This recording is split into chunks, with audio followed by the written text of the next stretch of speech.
from the time we moved to Indianapolis, we kind of searched for a church. And I tried a couple of Methodist churches here, a couple of different ones. We've lived in a couple places, so they were kind of close to where our home was, because kind of believed that if you want to be involved in the activities, you needed to be closer.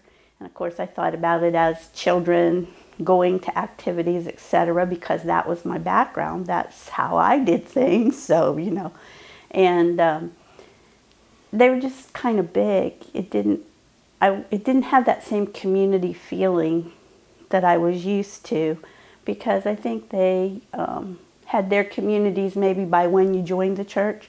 There'd be a group of people that joined at the same time. And so it would be that group of people that was kind of in a community. But we tried one, and the only person after a month or 6 weeks that spoke to us was the person in the nursery who was taking care of the children. And while there seemed to be really nice people there, that wasn't what I was looking for.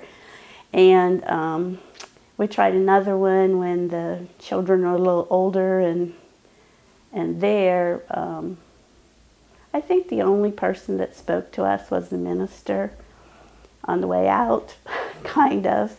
And so I did find for a period of time through working with Girl Scouts, I worked with Girl Scouts, and we had a troop that met in a church that was small. It was a Christian church. And for a long time, quite a number of years, we went to church there, but we never joined. I don't know why. Maybe because it wasn't Methodist. I don't know. That's kind of a fickle thing. But there were nice enough people there, but there still wasn't that community involvement, I think.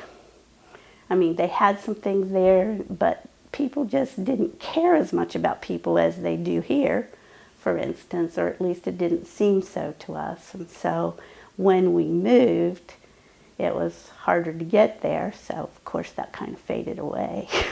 Well, it was, I think Stephanie, either right before Evan was born or shortly thereafter, she said, we ought to have these boys going to church. I mean, I guess we'd had her go enough that she felt that they should be involved and that she was kind of missing something too. And I said, okay, well, we'll have to find something.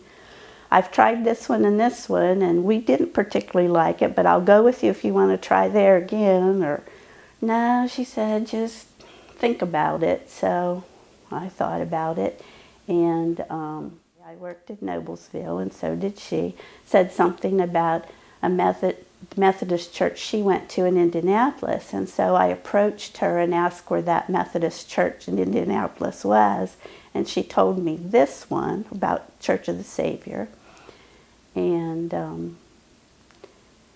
I mentioned it to Stephanie. Well, you know how you put things on the back burner for a couple, 3 years? And then one Saturday, Stephanie called me and said, Mom, we really need to go to church somewhere. What was that church you were telling me about? And I said, Church of the Savior. She says, well, we're going tomorrow. And I said, well, okay, I'll find out what time they meet and so on and so forth. And so, we came.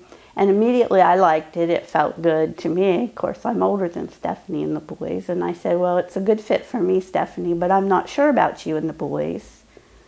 You'll have to think about that a little bit, because it's older people and you're younger, and, it depends on what you want, what you need. Well, the next Sunday we decided to try again, and pretty soon we came every Sunday, and we liked it, and so we stayed.